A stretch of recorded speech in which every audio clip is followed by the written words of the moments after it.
my God, and I'm frozen. I'm hoping my receptionist, I have my limb, see? I'm out on a limb. Why would I go out on a limb? Maybe you're wondering. Well, I'd like to share with you why I'm going out on a limb. Number one, what does it mean to go out on a limb? To go out on a limb means to put yourself at risk and to take a chance. Well, this is so important to me. What I have to share is that it's worth risking. And what I may be risking tonight is I may be risking that you decide that you want to unfriend me because you may find what I have to say changes your opinion of me. Who knows? Maybe it won't. But it was so important that I was willing to take this risk. Now, you see this little board here? That's the inside of my head. I put it all out there so that I would make sure not to forget to tell you anything. Now, we're going to go through this, and I hope you hang in, and what you're going to see is things are going to disappear. So you got to go, oh, good, she's almost done, she's almost done. But I did it because I want to be fast. I value your time. You stay with me. I appreciate it so much. So what am I doing? You know, why am I willing to take this risk? I don't want to change your mind about anything. I hope I will be able to give you some food for thought. If that's one goal I have, it's food for thought. Now, I know that usually when you go on the messenger, you're watching a live video, it will tell you, oh, let your friend know you're here, you know, put a little note in there. And but I have to tell you, I can't see it. It's too far away from me. And but I do invite you, if you have any questions about what I'm saying, to type in questions, and I will get back to you. You know, afterwards, I'll scroll through it. I'll message you back and answer if you have a question. So what do I want to talk about tonight that's so risky? I want to talk about racism and prejudice. Yeah, see, I told you it was kind of scary because a lot of people don't want to talk about things. You know, it goes la, la, la, la. Well, we've got some major differences going on. And I have a very different life experience than many of you have. So what made me do this is Virginia and beyond. The world has gone flipping nuts. And when I saw what happened in Virginia, I noticed a real knee-jerk reaction. People had a lot of opinions right away, you know. So the governor had worn blackface with some, you know, at an event, and the guy says, "Yeah, I'm really sorry, I did it. You know, forgive me." And then other people, then it comes back and he goes, "No, that wasn't me. That was kind of crazy, you know." But that's the way we've gotten. We've gotten crazy. We do knee-jerk reactions, and unfortunately, it is taking us farther apart. So it's not just about Virginia, it's about racism and prejudice in general. We are not the United States of America. We are the divided states of America. We truly are. We're divided not only from, and this is not about politics, okay? You can relax. I'm not doing politics tonight, not directly anyway. I'm not doing politics, but we're divided. Families are divided, and that means husbands and wives and their children, and that is my cat in the background. You will probably hear from her because whenever I want to do something, she wants to interrupt. Okay, it's just the way it is. But our country is shattered with so many splinters of thought, and the hardest part of that is we're not talking to each other. And when we do talk to each other, we're either fighting or we're not being honest with each other. A lot of us, we're afraid to be honest because if they knew how I honestly felt, they wouldn't like me anymore. They'd unfriend me. Dear God, not that. But we do feel that way. So see how fast these are disappearing? So hang in there. They'll continue to go that quickly. Okay. We're also, as most of you know, as a country, we're in a lot of bad territory regarding truth or the lack of fact, reality, conspiracy, and it's really, really hard to sort it all out. Of course, it's not as hard as it would seem if we take just a few minutes to do a little research. One of the problems I think we have is we find ourselves making knee-jerk reactions. We read something and, that's terrible. Well, maybe we can slow down a little bit, and when something happens, we can say, oh, let me think about that a minute. I'm not going to pass along this news article, especially if it's questionable, this meme. Memes are just bad taste, okay? Are they funny? Some of them are very funny. And especially if you've got anger and resentment inside of you, yeah, it kind of takes the edge off sometimes. Still not a good thing. So we want to avoid knee-jerk reactions. We have, in my estimation, based on my 73 years on planet Earth, that we have gone from being sensitive to being either hypersensitive or completely insensitive. We have to find that medium ground of having compassion. A lot of people have become extremely thin-skinned. I think a part of the reason that might be happening is because they don't feel heard. And maybe because we are afraid to talk to people about things like racism and sexism and our thoughts about very touchy subjects, we're so frustrated inside that we just get that reaction the minute somebody says something, because, you know, it's just like an iceberg. You see that iceberg sticking out, but what you see is a fraction of what there is to know. And so we tend to be prejudiced. We do. There's all kinds of prejudice. It might be race.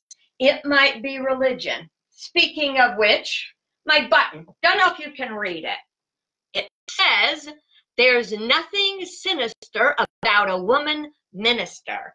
Well, I was ordained going on 30 years ago. I can't believe it's been that long. Where the heck did the time go? But when I first became a minister, being a female minister was not very popular, especially if you were in the Bible Belt, which is where I found myself. I was even told by someone that I was going to be tossed into the lake of fire. Yeah, that's kind of what you call prejudice, because I was a woman minister. We have a lot of stereotypes. A stereotype is something that is not true, that is agreed upon by a bunch of people as true. It may or may not have any factual basis, but it's just a repetition and repetition and repetition of a thought or a concept about a person or a group of people or a nation, maybe a planet, you know? I mean, what do you think the aliens would think of us? I don't know. One of the things we can't do is we cannot lump people all together. There's a big issue out right this minute, which I'm not going to go into because I have to stay on target, so we go through all these, is the abortion issue. You may think that someone, because they're either a Democrat or a Republican or an independent, you may think that you know what they think about abortion. But let me tell you something. That doesn't mean you know. Not until you sit down and have a heart-to-heart, no fighting conversation with them. What you're going to learn about me and racism tonight may surprise you. And but I'm not going there yet either. I have this over here. We're over here. It's over here. Okay. We have this stereotype is very often distorted. This is the trash. Another one bites the dust. Okay. And I want to talk about the fact that we're all one. You see, Bible says it. Science says it. We're interdependent. We are all one. So what's wrong? What's the difference between racism and culturism or different cultures. In one thing, in racism, we are seen where one group is superior to another group. That's what racism is. It's if sexism is if you think one gender is better than another one. So in racism, anytime you put down, degrade, or anything else, a person of another race, you make fun of them, that is called racism. It's in a bad way. Then we have cultural diversity. Cultural diversity is wonderful. We were called a melting pot of cultures. Our people came from everywhere. Mine came from several places. You know, a lot of you do ancestry and find out, wow, just how far your roots go around the globe. My great-grandson, as a matter of fact, his roots went all the way over from, oh golly, Native American around to, yes, you heard it, Africa. So even though it may be generation after generation was less than 1%, but we don't know. You know, it's one of those things. How can you be prejudiced? Because the word prejudice means prejudge. We prejudge someone, not based on true information, but we judge them on what people say, on stereotypes, even on what history books taught us. Do you remember? Do you remember in early America? Guess what? Cowboys were the good guys. Indians, bad guys. We came, we took their stuff, we killed them, and we shoved the rest of them on reservations, and which are trying to be abused even now. Okay, so how can we get beyond racism and prejudice? Well, one of them is based on ignorance. We just didn't know. Is it okay to be ignorant? Well, if you don't know, how do you know, you know? Let's talk about poopy diapers. I have 4 children, 1, 2, 3, 4, 5, 7 grandchildren, and a great-grandchild. And in my day, I have changed my share of poopy diapers, let me tell you. And that's fine, you know, because they go through the process where they learn and they grow and they learn to control their physical reactions, and no more diapers. However, sometimes someone is ill or elderly and you wind up back in the diapers. But if a person were perfectly healthy, there's nothing wrong with them, and they chose to make poopy diapers, that's ignorance. That's knowing better, but not doing better. We want to know better so we can do better. Some things are okay, some things are not okay. Ignorance, it can be overcome with you know, enlightenment, but ignorance is willful. It's willful not knowing. So racism, as I said, is hatred or intolerance of another race or other races. Racial superiority. I don't know how to tell you this, but we are not better than anyone else. But here's where we have a big problem. I am 73 years old and proud. I have lived in these 73 years and learned a lot of things. But to a younger person, they have no idea sometimes what I know. Isn't that funny? You always think the old folks don't know anything, but they were around and experienced an entirely different life. So because of my age, I had a different life experience in general.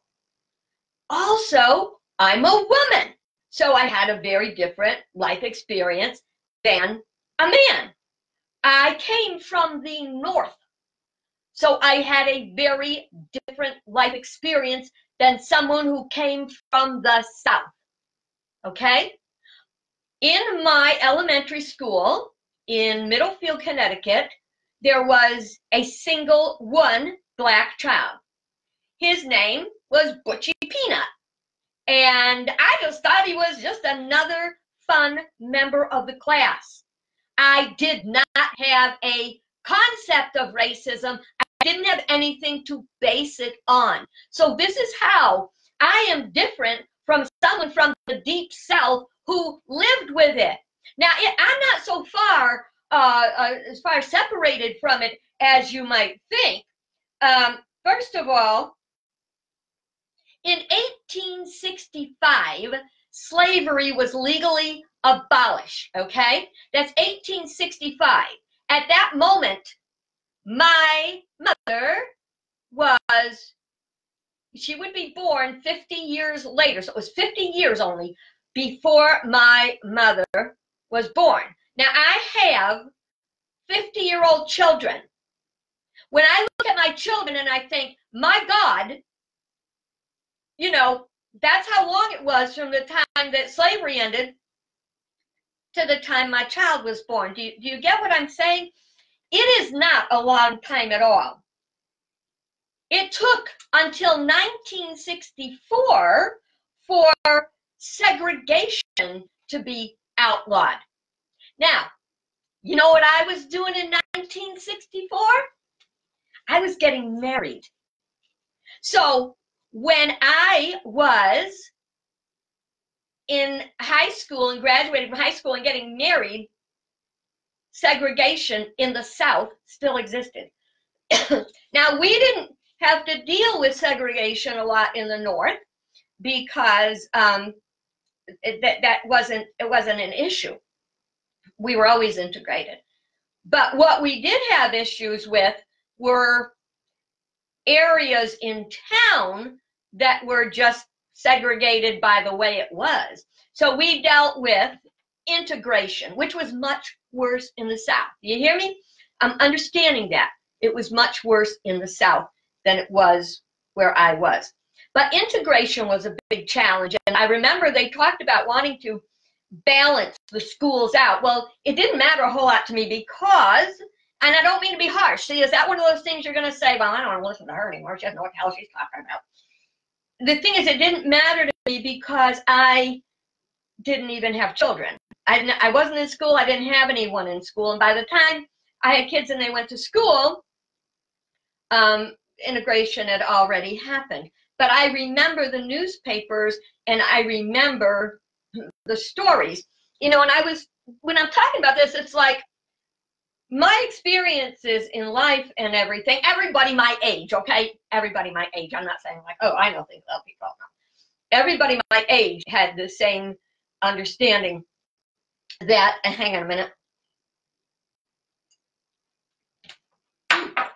Much better. Okay, so everybody my age had the same basic history, but then it was culturally diverse. Young people, they don't even know what a toilet is, okay? So I lived with things like pay toilets and telephone booths that a lot of young people today don't even know what they are. When I was a senior in high school, my parents allowed me for vacation to take a train down to Florida to visit a friend in school. Now, this was after I was graduated. They still had, you could, white fountains that white people drink out of, and black fountains. A water fountain, and I say to myself, what? I can't drink out of that, or I can't go to that bathroom because that's for black people? It's insane. But that's the way it was. If you lived it, if that was a part of your life, you have a very different experience of it than I did. But I think it's so shocking. To me, it's like we're aliens. So we can't blame the kids for not understanding us. And the kids have to not just think we're old farts that don't know what we're talking about. It goes both ways. How do we manage to be not prejudice, okay? Well, if prejudice is prejudging, then not being prejudiced would be not judging until you know what you're talking about. There's another name for that, and that is called discernment. You want to discern, should I have an issue with this person or this culture? Or because generally, the more you learn, the more you love. When many years ago, my boss, I was a district sales manager for Avon Cosmetics, and my boss sent me to the Dale Carnegie course because he said I needed polish. Seriously, I needed polish. Well, hey, you want the job? You gotta go. It was one of the best experiences in my life because I was there for 15 weeks with 25 people, and every single night, every single person spoke for 2 minutes, exactly 2 minutes. The first night I was there, I did what we all do. I had my prejudice. I looked around. I like that one. I don't like that one. That one's an old fart. That one belongs to Marriage Encounter, and I got a crappy marriage, so I'm not going to like them, Mr. Goody Two-Shoes. Yeah, I really did. You know what? You ready to unfriend me yet? I don't know. So, but that is the way it was. But you want to know what? In that 15 weeks of listening to people for 2 minutes each, I fell in love 25 times. I fell in love with every person in that room. Why? I knew them better. I knew what was important in their life. So the last night of class, we had like a little celebration party. We made it through this. We went to the pub in the hotel, and I sat down next to this lady, and I'm having my, I don't know, wine cocktail. I can't remember. That was decades ago. But she was the one I didn't like because she was with Marriage Encounter, and like, maybe I was jealous because she had a good marriage and thought she knew all about marriage, and I had this crappy marriage and didn't know what to do about it. So I finally, you know what a glass of wine does, you know. So I look at her and I said, you know, when I first saw you, I didn't like you because I thought you were a goody two-shoes. But I've learned to know you so much, and I really want to tell you how much I like you. And she said, yeah, you know what? When I first met you, I thought you were this loud-mouthed little twit. A nerve. But it's the truth. So how did I overcome prejudice? I overcame prejudice by getting to know people. I think the more we do that, the better off we are. You know, okay, I'm a minister. I have to do a little God thing here. When the woman was caught in adultery, and all the men came around to stone her, he said to them, okay, let he who is without sin cast the first stone. And for what it's worth, the writings of Edgar Casey say that what he said was, let him who has not lain with her throw the first stone. Puts another whole color on it, doesn't it? But then, after that, what did he say? She said, where are my accusers? And he said, there's no one here to accuse you. And then he said, so go and sin no more. When we are ignorant, when we don't know better and prejudge, that's one thing. When we make mistakes based on ignorance, that's one thing. Once we learn, once we get it, then it becomes a problem if we continue in that bad behavior. Look at the progress we're making. Okay. Those of you who know me know I am a unity minister. Unity is a metaphysical church, which means it looks back further, stands back from everything, and looks at cause and effects. So if we look at Virginia, what's currently happening in Virginia, I'm not getting into the sexism, what went on with that.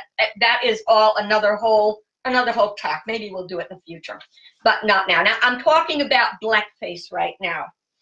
So we're looking at an effect. An effect. The man put on the blackface. That was setting a cause forward. He put the picture with a Ku Klux Klan costume next to him. What he is experiencing now are the effects of the causes sent forth. But to come to understand this and not to be prejudging him, we have to even look back further and see what was it, what caused him to have the effect of putting on blackface to begin with. So there's no such thing as holier than thou. Let me tell you something. Nobody's holier than thou. We're all the same. We're like all in school. We're in different grades in school. But we always want to know, what cause are we sending forth? What effect will we have? Did you know that one of the best things to do if you're getting a little nervous about someone approaching you on the street is to just smile and say, huh, and keep walking? Because having someone not look at you with hatred or judgment very often disarms a person, even if they had ill intent in their mind at the moment. We always want to look at the what and the why. I'm going to tell you a few things that'll talk a little bit about what and why in my own experience with racism, or races or culture or whatever. But we always have to remember there is an intention and a perception. Without knowing enough, because I did not live in these people's heads, but without knowing enough about the two men who did blackface, the first one being the governor, who was like 25 at the time, and that was after the time that part of your brain is developed that helps you discern the consequences for actions taken. And the other guy who was 19, and at least that part of his brain wasn't developed. Is that an excuse? No. Racism is never good, but mistakes are understood based on our knowledge. Look at this. We're halfway done already. Cool. Thank you for sticking with me. Okay. Does blackface equal racism? Geez, I wish, okay, you know, I'm going to ask you to do, like, you probably can see the little like button or the thumbs up or whatever. And if anybody that's watching knows who Al Jolson is, just hit that little thumbs up button and I'll know you're old, because not many people even know who Al Jolson was. For those of you who don't know, I don't see any thumbs. I must be the oldest person in the room. For those who don't know, Al Jolson was the first person to perform, at least the first known person, to perform in blackface. Was he a racist? Well, the fact was, he wasn't a racist. He put on blackface as if it were a costume. In those days, it was not judged because he was not denigrating people of color. He was singing a song. He was, and the one he's most famous for is Mammy. And he said, I'd walk 1,000,000 miles for one of her smiles, my Mammy. You know, a little song there. But he not only wasn't prejudiced, he was no angel. So I'm not saying he's like put a crown, you know, put a little halo on him and wings, because he had his own issues. But the thing is, he was not a racist, and he did not put blackface on to do anything bad to anybody.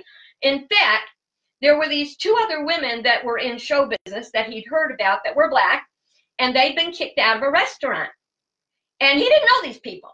But he called the women up and he said, I want to take you to dinner. And they went out to a nice restaurant, and he says, if anybody tries to throw us out, I'm going to punch him in the nose. He tried to promote many black artists. So even though he was, let's say, the father of blackface, it was not meant with prejudice. I would like to invite you to read more about Al Jolson. You can go to todayifoundout.com, todayifoundout.com, and it says Al Jolson, hero or villain. I think that's what it was, but it was a really, really good article. I have to question myself sometimes. Have we become so thin-skinned that we've lost our collective sense of humor? Now, when I say lost our collective sense of humor, I don't mean that, you know, racist jokes are okay.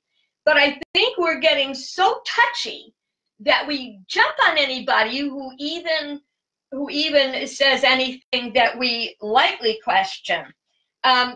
Now, I know someone who does it. Well, I don't know him, but I'd like to, is Tyler Perry. Tyler Perry makes movies, and in the movies, he kind of plays off the stereotype of the Black culture. And Medea's hilarious. I'm sorry. Okay, you're going to unfriend me yet? I like Medea. I like Tyler Perry's work. All of his work have got a moral message in them. So when we're looking at other people of other cultures or other beliefs than we are, what are we looking for? Are we looking for fault?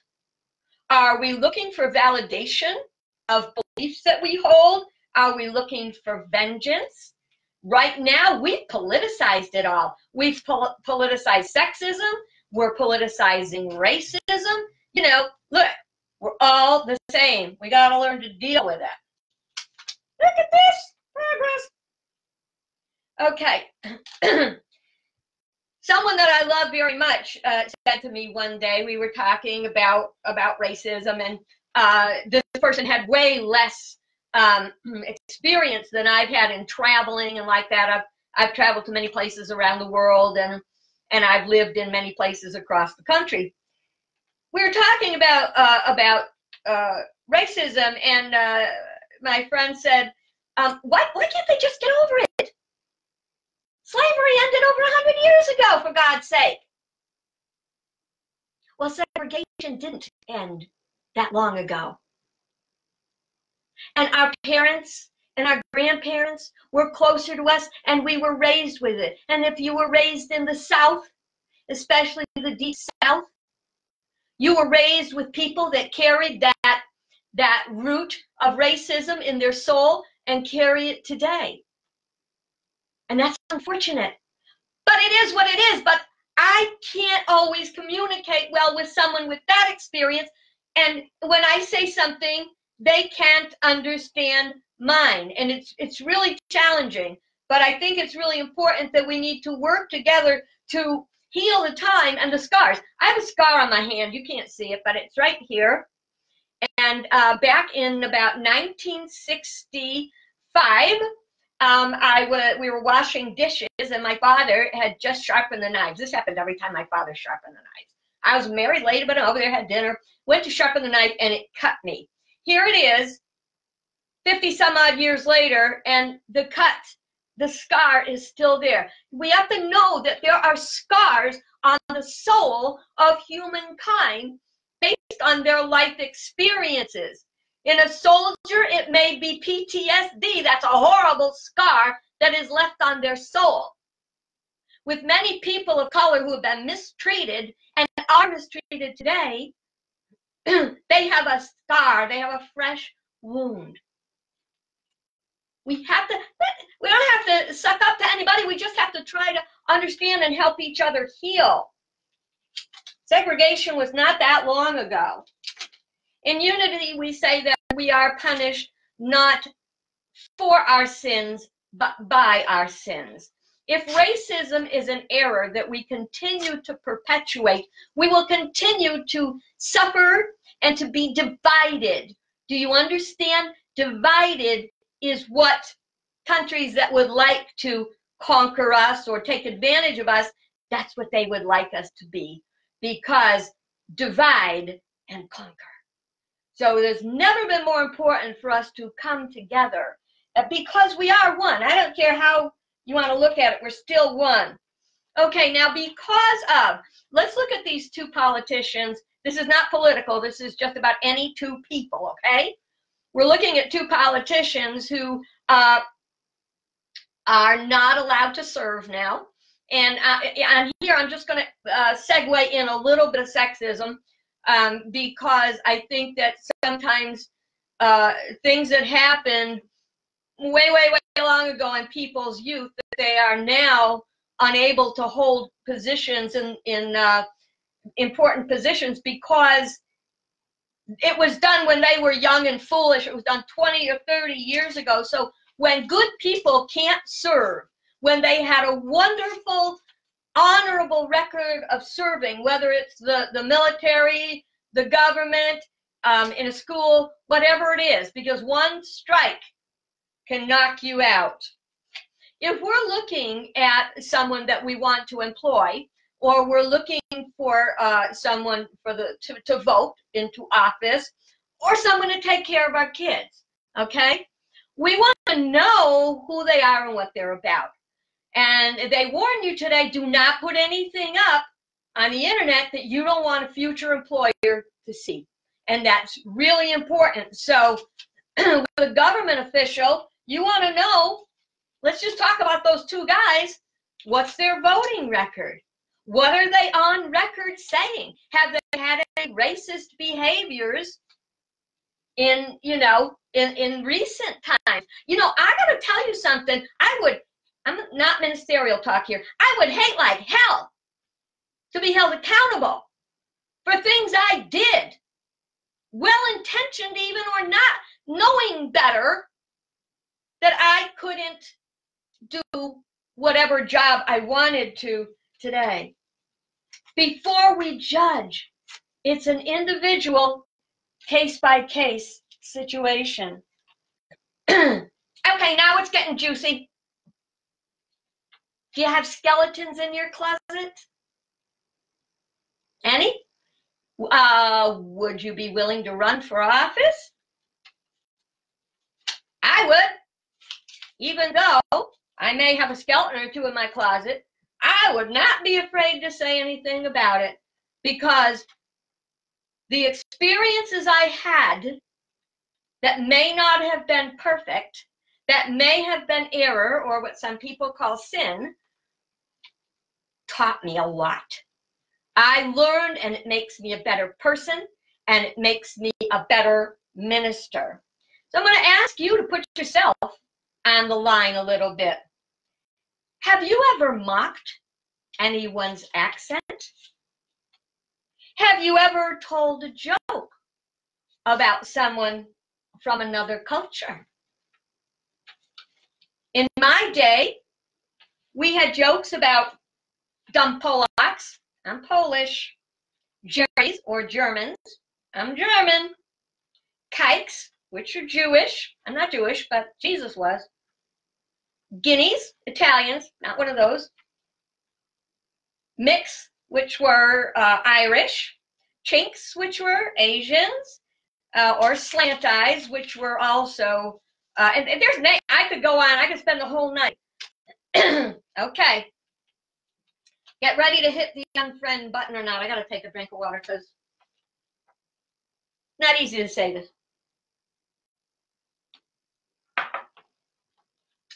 There was a time when I told all those jokes. I wouldn't repeat them today. And did I add dumb blonde jokes? Because those were meant to be in there with, oh, there it is, dumb blonde. Blonde jokes, gay jokes, crippled jokes, moron jokes, and fool jokes. Have you done any of those? Yeah. Well, I'm sorry. I did. And I grew. And I learned how awful that was. But I learned and grew through it. We're at the point, though, where we're going too far. Does anyone miss the Taco Bell dog? I don't know if he had a name. You know, the little, sí, muy poco. I love that little dog. They made little dogs, little puppies. Kids got them and took them home. I think Sammy actually had a Taco Bell dog. And they took it away. You know why they took it away? Because some Hispanic people felt, or Mexican people felt, that was degrading to Mexicans. The doggone Taco Bell dog. You know, that's going too far. Now I want to tell you about some more of my favorite stuff. One of them is another outlawed thing, and it's Little Black Sambo. Little Black Sambo cannot be published anymore because it's considered racist. Why is Little Black Sambo considered racist? Because he was black.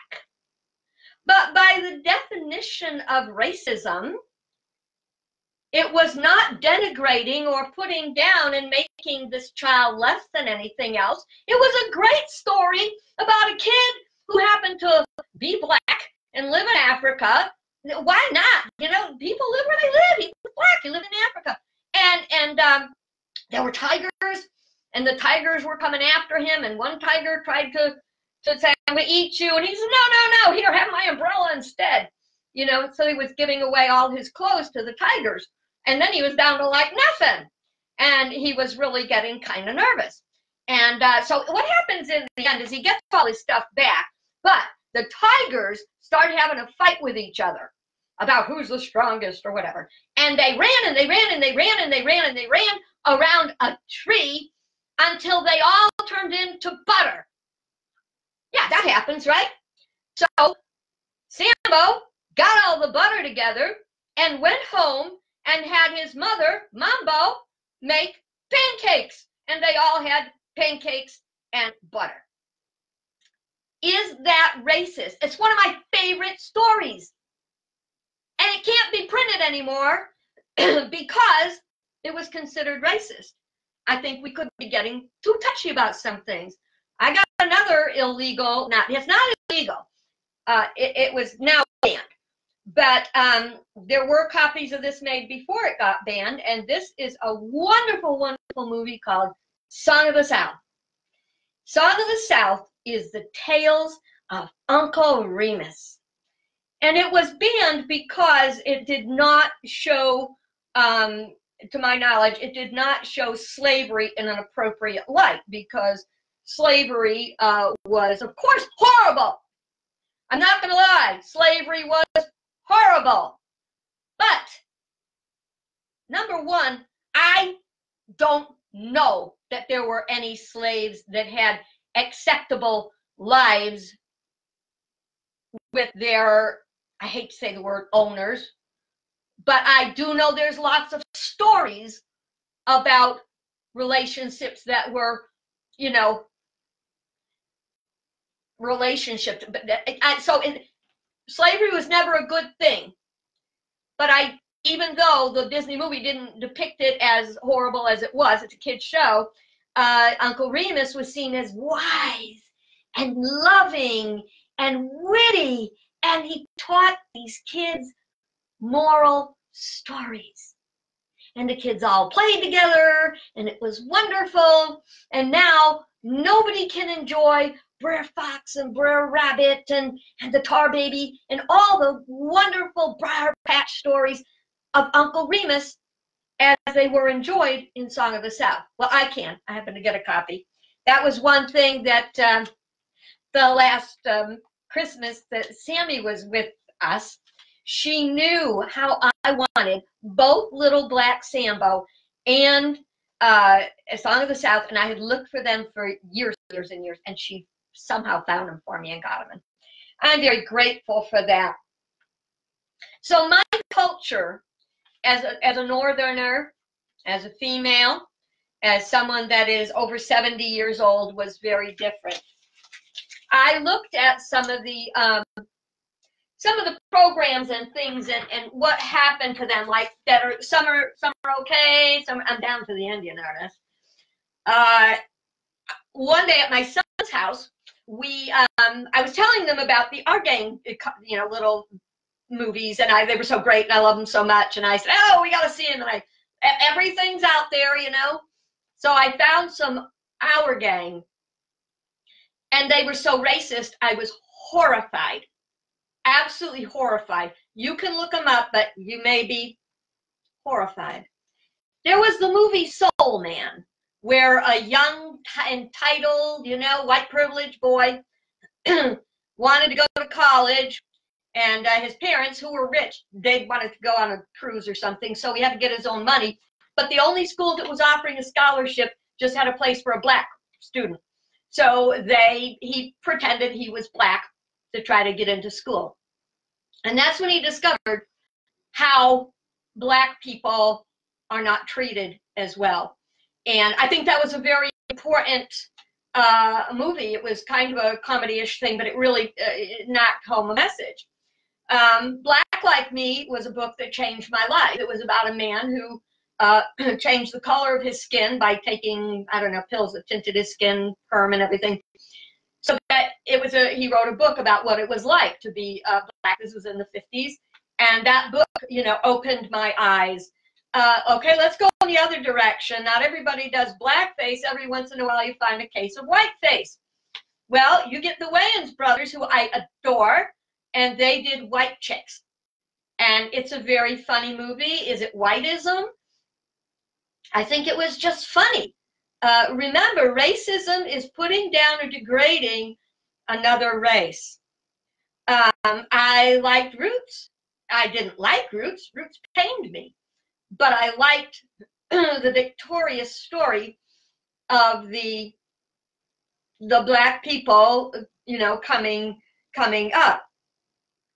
This year, I watched Holiday Inn one day, Christmas movie, but I never saw quite this uncut version. I saw it on Turner Classic Movies, and I was stunned that it had blackface scene in it. I was like, oh my God, they must take that piece out when they, you know, put it in regular theaters or what. So what do we do? What do we do about racism and being too touchy and being okay with some things? If blackface is a costume, if it's an insult, then we shouldn't do it. You know, I don't do it. But I mean, is it a crime of intention? And so when we look at people who are being accountable for racist things that they've said or done, we don't want to look just at the what, but we want to look at the why. It never makes a wrong right. But once we understand it, we can right it. So I'm going to invite you, as we go through time, to build up in yourself compassion, understanding, and please, let's talk. Let's not be afraid to talk. I want you to think about anything I shared with you tonight from my heart and soul, which wasn't easy. I was not raised with prejudice, so, you know, I see it different. I don't say I don't see color, because I see color. What the heck? Am I blind? No, I see color. But I see it with a deeper understanding the more I learn. I have dated interracially. I have friends of all races. And I had a roommate who still is black. She was black then, she still is. But we would go out to dinner, and we got treated, and this was in 1980s, we got treated less well when I went out to dinner with her than when I went with myself. And a very funny story, I don't think this would be called a prejudice, but when I was in high school, one of the few black kids in school was my friend Joanne. I'd sure love to find her today, but you know, girls get married and change their names and you never see them again.